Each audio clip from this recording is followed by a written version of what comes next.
Hello, and welcome to We Speak CVE, a free podcast from the CVE program. On this podcast, we'll talk with people from the cybersecurity community about what else, cybersecurity and vulnerability management, and the CVE catalog of vulnerabilities. If you didn't know, the CVE program's mission is to identify, define, and catalog publicly disclosed cybersecurity vulnerabilities. My name is Kris Britton, and I'm the chair of the CVE Program Automation Working Group, or the AWG as we like to call it. If you've been watching the CVE program for the last couple of years, you know that we're undergoing probably the biggest automation transformation in the history of the program.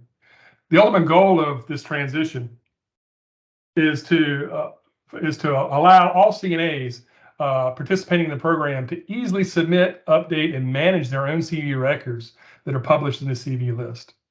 Things kicked off in 2020 with the introduction of the CVE ID reservation system, which many of you are probably using.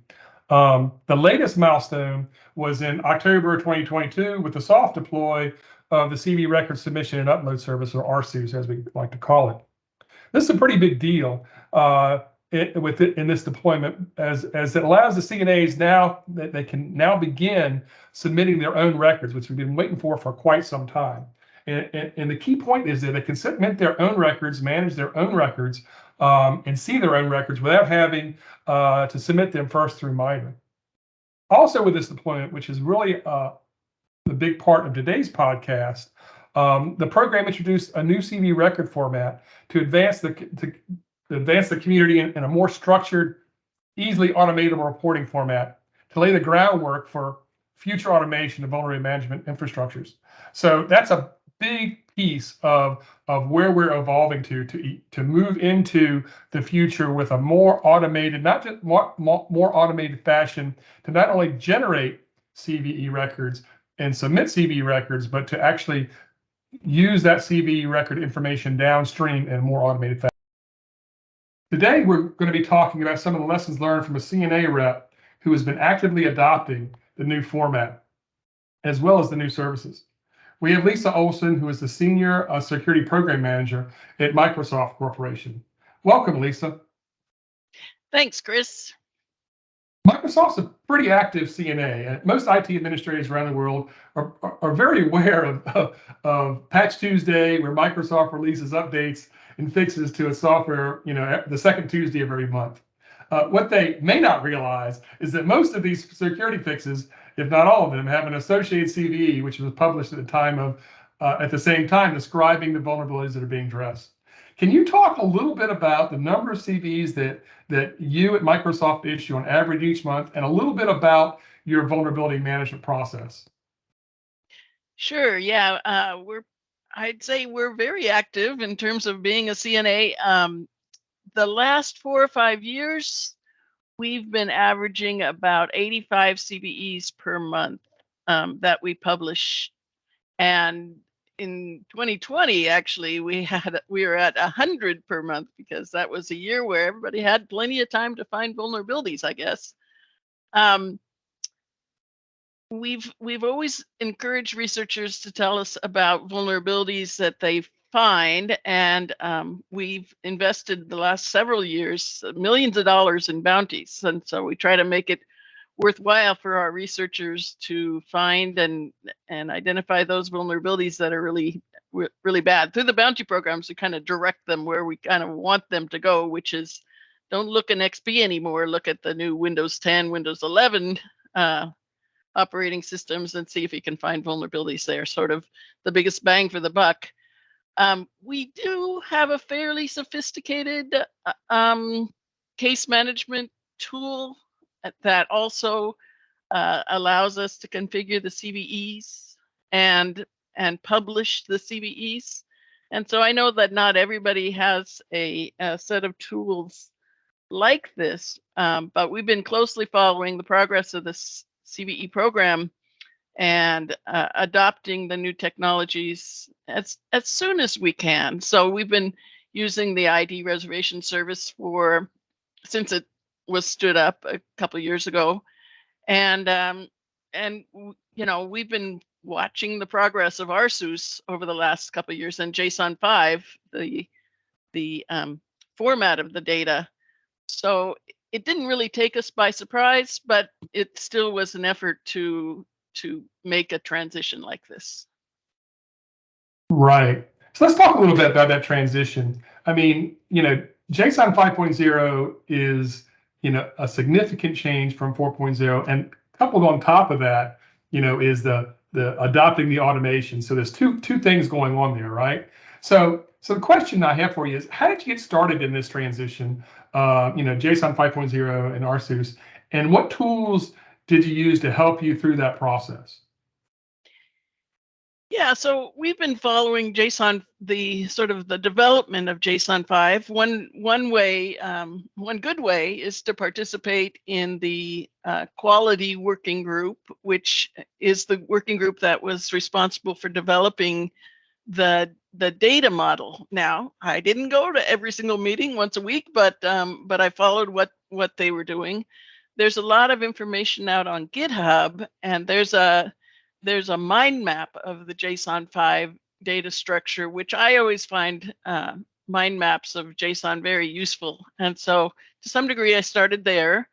Um, and then sort of tried to decide, which direction we wanted to go. Now, one of the significant things about JSON 5 is that the way you describe version is much more sophisticated, versatile. So you have a lot of leeway in how you describe the versions that are affected, and I think that many CNAs struggle with this. It's kind of the most sticky wicket of all the standards when we're talking about vulnerabilities, because that's exactly what the customers need to know. Am I affected? Am I not affected? And so you really have to spend some time thinking and potentially discussing what you're going to do with your versioning. So beyond theoretical, then I moved to more active. One thing that's interesting for everybody to know is that all of the CVE records for all time have been up converted to JSON 5 and exist on the new CVE.org webpage, which is different than the CVE.MITRE.org. So you can still go to CVE.MITRE.org and look at all the JSON 4 CVEs for all time. If you move over to search on that same CVE ID in the new web page, you can see it in JSON 5. The up conversion process had to go through the tens of thousands of CVE records and convert them all with varying degrees of success, I'd say. You can take a look at your old CVEs and see how you think about the up converting process, and that actually helps you get started on seeing how you want to do it, right? So on the new web page, you can go to a CVE number and take a look at it, how it's displayed there.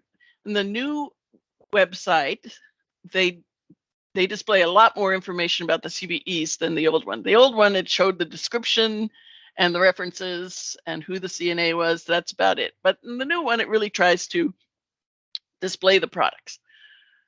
And you can open up at the top of that web page, right under the CVE ID, you can open a view JSON, it says.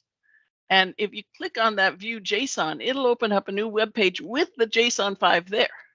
And so you can copy that JSON into, like, VS Code is what I use, some sort of editor that allows you to format JSON in a pretty way. And then you can see what JSON 5 looks like and start playing around with it. If you go back and forth between what it looks like on the web page, what it looks like in the JSON, then you can get an idea of the changes you might want to make. And another thing I did was I saved it into a file, and then I opened it up using Vulnergram, which you'll see the link to. Vulnergram is a tool that specifically supports JSON 5. And you can see how the versioning lays out in there, and you can edit how the versioning and then export it back out to JSON 5. So I used all of these methods to really go back and forth to the point that I was comfortable. I'm more comfortable with how I wanted us to proceed. I really wanted to make some substantial changes in the way that we represent windows to incorporate the build number so it could be much more precise than it ever had been before. And so the final tool that I used was to actually get test credentials, because there's a whole test site for RSUS. So we got test credentials. We called the RSUS version that's in the testing environment. And even in that step, we had to learn a lot about, okay, this thing is pretty picky. Maybe we did a few things wrong. We corrected it, went back and forth. Then there's a testing website in that testing environment that you can see what those CVEs look like. So really, there's a lot of things you can do before actually calling RSUS to create your CVEs for real. So I know that was a lot, Kris. What can I break down further for you? Well, let me make sure I fully understand here. So there's a lot going on here, right? And so I think that what I heard first is get familiar with JSON, right? And there's a couple ways that you talked about doing that, and that's using the current website, the CVE.org website, to help you do that, right? And to look at the records as they've been up converted, is to start to get familiar with kind of what's there, right? And then the second part of the process is then you can start, once you get familiar with, and JSON provides a much richer type of format, and you can do a lot of different things. And you need to, I heard you need to really kind of think about how you want to use that format to best represent your product, right? And you mentioned the affected fields and how you want to do that. There are a lot of other fields you need to get familiar with there too. There are required fields and there's optional fields, right? And so I think that part is, pretty important piece before you dive in and learn and hit the ski slope, if you will. You really kind of want to spend time getting familiar with getting your feet a little wet without actually submitting any records, even in a test environment, right? Yeah, that's for sure. And so then after you get familiar with that, then it's engaging the RSUS testing instance, and that testing instance really lets you start to get familiar with the actual interface to submit records, right? And that's a bit of a learning process too. But you have the clients to help you do that. You mentioned Vulnergram, and Vulnergram can do all that for you for the most part. There are other clients as well, that are available that will point to at the bottom of the podcast. But I think that process is first get familiar with the format, and then get familiar with the new interface. I think that's the big takeaway, right? Yes, certainly. And I really hope people will open up Vulnergram and take a look at it, because it really lays out, especially when you're talking about what's required, what's not required. You can go and take a look at that and see all the options in a graphical, form, which is much easier than trying to read the schema on Right. GitHub, right? So, but now it's also the really case. Useful. It's also the case because the new CVE.org website really, gives much more information in the context of what you can see in the published records, right? And you mentioned you can view that raw JSON, but it's not really pretty printed, right? I mean, it's just it's raw, right? And so that's why it's important to try to import it into some type of pretty printing environment, so you can parse that a little easier, right? Yep, for sure. So, okay, very cool. So as you're going through all this, let's move on. I got another question here, Lisa. Clearly, there's a lot going on here, as we've talked about. Where did you go to get help? I'm sure you ran into, bumps along the way. I mean, it's like anything else. Nothing ever works the first time, right? Nothing works exactly like you think it's going to. Where did you go to get help, and what resources did you use in this space to get through your first submission activity? Well, the easiest and the best resource that you can use to get help right away is the Slack channel. It's called CVE Services Slack channel. We can get you invited. If you want to use it and you can't figure it out, let us know and we can help you get onto that Slack channel, because there's a lot of people that are monitoring it, but both from the community and from MITRE, that if you ask a question, you'll get an answer real quick. The other one that's a little bit more of a time commitment is think about joining the quality working group. Those guys, I've been to some of those meetings, and we've gone through how we're going to format the CVEs. The website is still kind of in transition mode, and so there's still questions, still work to be done, and we love volunteers. So come and join, and you not only learn, but you help, shape the future of the program. So those are the two best resources. Right. So I can talk a little bit about the Slack channel, because I mean that's something the AWG at least set up to support the CV services rollout in JSON 5.0.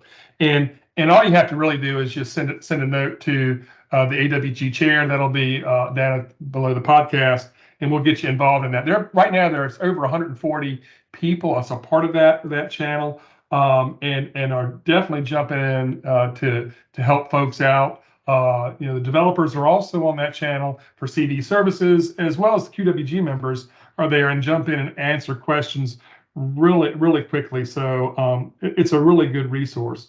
From the AWG perspective, if you want to join the AWG, just I'll send you put a note down below about where to send email to get that invitation. We meet every Tuesday from 4 to 5 on a teleconference. And often those meetings, there are questions being asked about anything and everything that you could think about. So we always have open time to answer questions there. So, and you don't have to come to every meeting, as Lisa mentioned. So there's a lot of resources there. Of course, for CVE services, there's also the Swagger doc pages that you can take a look at, as well as the clients that you can use, and we'll put those as a part of this podcast. There's a little bit of some data there that will help you define those interfaces for you if you're struggling, to get your client, if you're writing your own client, to get it to work properly with the CVE services. So, but anyway, so there's a lot of resources there. We're going to create some more. We hope, but we're looking forward to hearing, what people think they need to advance this even further. So Lisa, another question for you. How would you characterize where you are right now in your transition?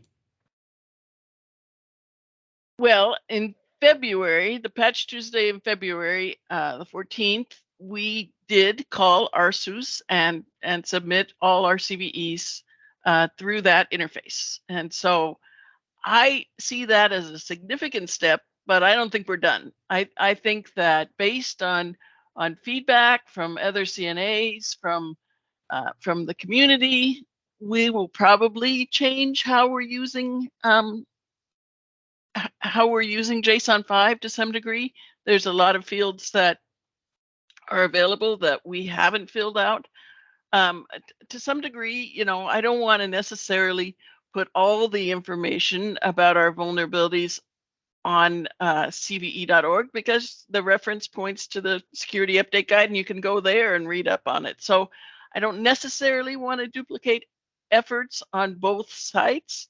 However, I think there's more things that we could take advantage of, and I think that we can discuss how we're using the versioning and maybe modify that to some degree. As I said, I did a lot of work on the Windows products, because that's sort of the flagship and what everybody knows. But we have hundreds of products now, and so to some degree, we may, change how we're doing some products in one direction and other products in another direction, because they're, they're very different in terms of how they're supported and how they're installed and all sorts of things. So we'll probably keep transitioning and take advantage of things as we learn them as a community. So I think, we're in the midst of it, Kris, to answer your question. Right. And I think that's a pretty commonplace for many members of the community. We did the soft deploy in October, and soft deploy at that time, if you're not familiar with that, meant it was the first initial deployment, and the idea was to allows CNAs to kind of test things out in a production environment. And for us to in the secretariat and the development space to actually shake the bugs out, and we have found a lot. I'll tell you, we found a lot. We've been working through that, and so we're preparing for hard deploy now, which is the bulk download capability. We're not going to talk a lot about that today, but that's coming up soon, and so you can look forward to hearing more about that final piece, if you will, of the automation for this phase, is that bulk download, that ability to download the whole list as opposed to just look up individual CVE records, which is what's available in soft deploy today. So there's a lot going on there as we move forward. To get to the secretariat and the program is learning while the community members and the CNAs are learning as well. So I think it's a common place for all of us to be, and not surprising. Before we close, we're not to clear. I got two other questions for you, Lisa. Microsoft is a pretty major player in the software space, as we know, and they're a pretty large CNA, 75, 85 records a month. Would you have any special advice for smaller CNAs that maybe don't have that highly automated vulnerability management capability that Microsoft might have, or those that only report a few records a year or a month? Well, I think that Vulnergram is the place to go. Again, it's very easy to use, very versatile. You can export the JSON 5 and take a look at it. You can actually post to CVE.org directly from it, and so it's really a useful tool for the program. We're so glad that it exists, and but there are some other clients that Kris mentioned, and we'll have links to them, that if you're kind of in between where you really do want to call an API, but as opposed to typing it into Vulnergram, then there are other ways to get started.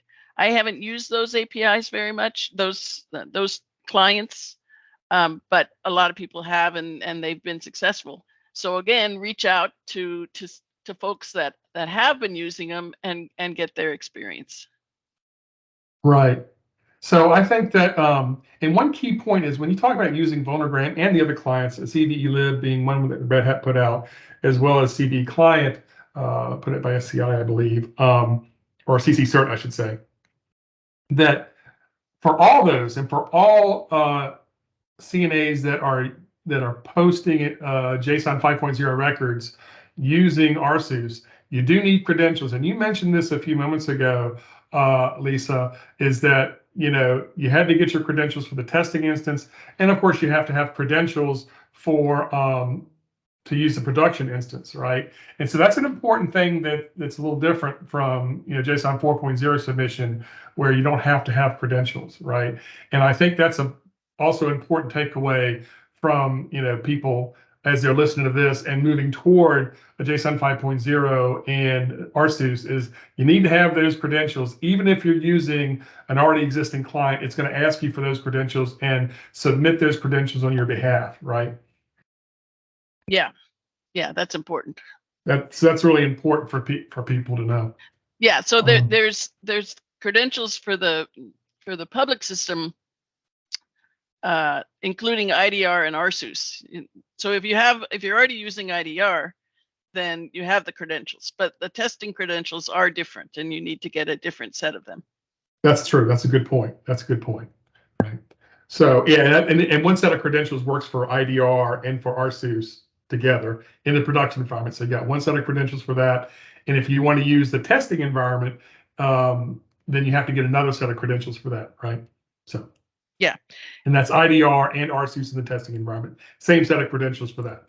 So one thing that I wanted to mention too, in terms of support, is that if you go to the CNA working group, they have a program there called mentorship, and so Todd Beardsley, who's the chair of the CNA working group, will set up up volunteers of CNAs that have been around the block a little bit, and those that are just getting started to have offline meetings when they need to share stories and that sort of thing, get advice.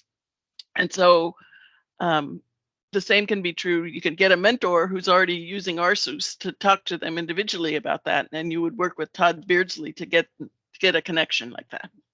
It's a really good point. I think that highlights something about where we're going as a community, Lisa. And I had a byline for one of the briefs I put together: by the community, for the community, right?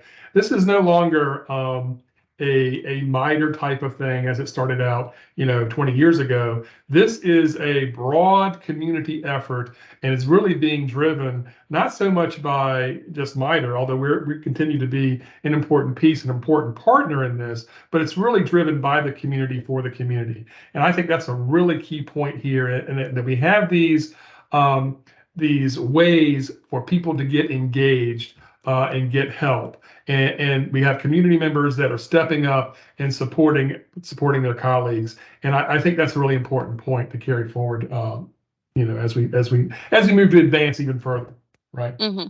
Yep.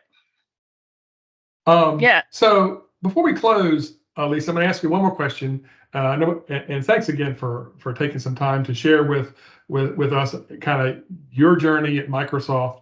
But if you had to talk about the 3 important points that every CNA should know that'll help them, for a smooth transition, kind of what would they be right now, and kind of summarizing?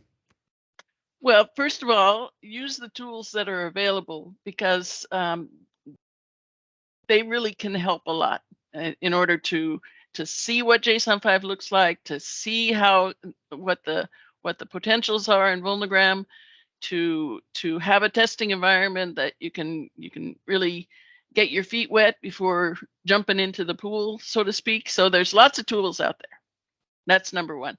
Number 2 is to really take advantage of the community through the mentorship program and through the Slack channel, specifically to get real-time answers to your questions, because everybody's going through this. It's not like anybody's an expert yet. And so use the Slack channel. And number 3, and most importantly, is if you can come to the summit that's happening on March 22nd and 23rd in Washington, D.C., at, I guess, in Virginia, Northern Virginia, then please do. And if you can't come in person, then come virtually on the phone, because we're going to be talking about this a lot at the summit.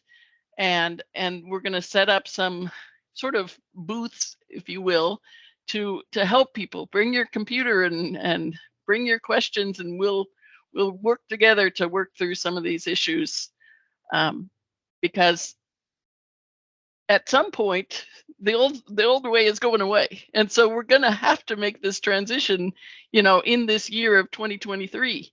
And so there's a lot of tools, but the summit is really going to be an interactive way to get a lot of help. Yeah, that's a really good point. A couple points there before we close down.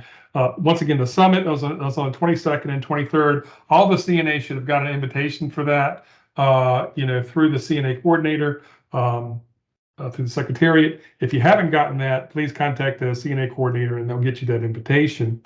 And the point is, I think a very key point is that we are transitioning, and by the end of the year, I think the program through the board has decided that we will be transitioning from JSON 4.0 by the end of the year. And so that's going to be an important thing. There's some time left. I'm not going to leave you high and dry, but it's time to start thinking about how we're going to, if you're a CNA and you haven't started thinking about it yet, it's time to start thinking about it to see how you're going to make that transition.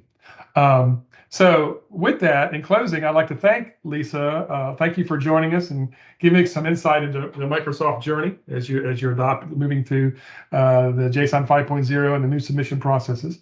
To the audience, you can see all the references we've made in the discussion below the podcast. We'll give contact information, Slack channel information, tool information, and things of that nature to make sure that, if you're listening to this, you can have those references there to get started on your journey. And so with that, I'll thank everybody for listening today. And we hope to see you at one of these meetings or at the summit coming up in March. Thank you, Lisa. Thank you. Bye-bye.